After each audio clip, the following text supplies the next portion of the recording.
Et rebonjour, cher Alphonse, et on arrive à la partie astuce de notre formation dans laquelle on va parler et exploiter le chat GPT. Donc, le fameux chat GPT, c'est un moyen, donc pour faire court, donc c'est un moyen qui va nous aider à réaliser des tâches quotidiennes. Donc, ici, je vous ai mis le fameux lien donc, du site OpenAI, donc, qui est là donc, afin d'exploiter le chat GPT. Donc, ce que vous allez faire de votre côté, c'est que la première chose à faire, c'est que vous allez accéder à ce site-là et faire une inscription. Donc, ici, vous allez cliquer sur Sign Up et après, donc, vous pouvez faire donc, soit une Sign Up, une inscription donc, à travers vos comptes Google, Microsoft ou bien Apple, ou même, donc, vous pouvez choisir donc, la création d'un compte à travers une adresse email.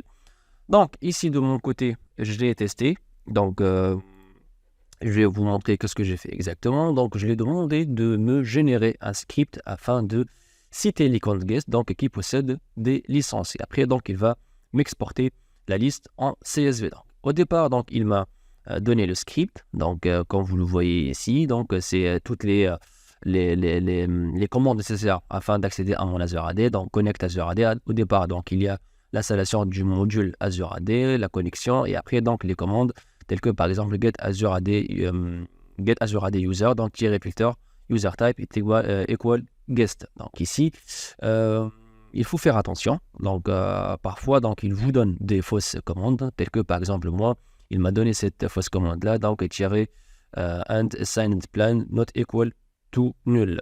Donc ici, cette commande, ça n'existe pas. Donc je l'ai demandé de me corriger là, de me corriger cette commande là, donc, je l'ai fait, donc, and assigned plans not equal, donc, nous n'existe pas.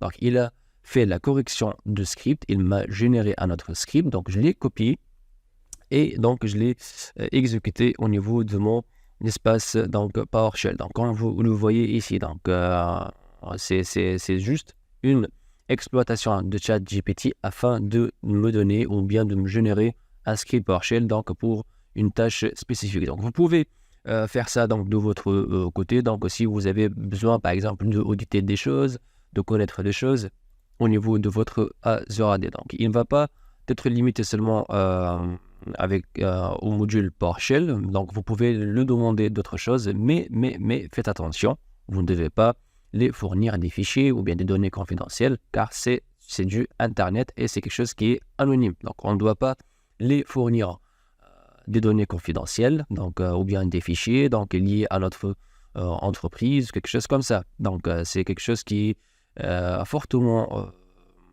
recommandé de ne pas lui fournir ce genre d'informations, car c'est quelque chose qui est anonyme et c'est quelque chose qui est encore flou. Hein. Donc, ça peut toucher la confidentialité de nos données confidentielles parce qu'on ne sait pas qui est derrière. Donc, ici, pour mon cas, donc, pour le cadre d'utilisation de ChatGPT, donc c'est juste l'utilisation, c'est juste la demande de me générer des scripts PowerShell et après donc la vérification des commandes si vous voulez afin de bien donc exécuter le script. Donc ici, s'il y a une erreur par exemple de commande, donc vous pouvez faire comme je l'ai fait moi ici, donc comme ici c'est indiqué donc and assigned plus not equal nul, donc ça n'existe pas. Donc il peut inventer des commandes de sa tête si vous voulez parce que c'est l'intelligence artificielle, donc c'est pas réellement un être humain donc qui connaît toutes les commandes et comme ça donc vous pouvez soit le donner donc la commande donc ou bien la fausse commande ou bien vous le cherchez directement sur le net comme ça donc vous pouvez obtenir la bonne commande.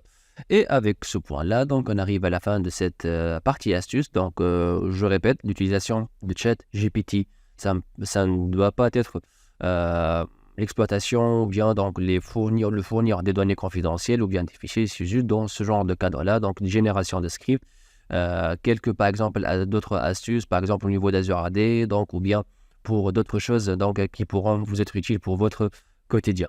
Et avec ce point-là, donc on arrive à la fin de cette vidéo et je vous dis à tout à l'heure pour la prochaine vidéo dans laquelle on va faire le bilan de ce qu'on a fait tout au long de cette formation. Merci à vous.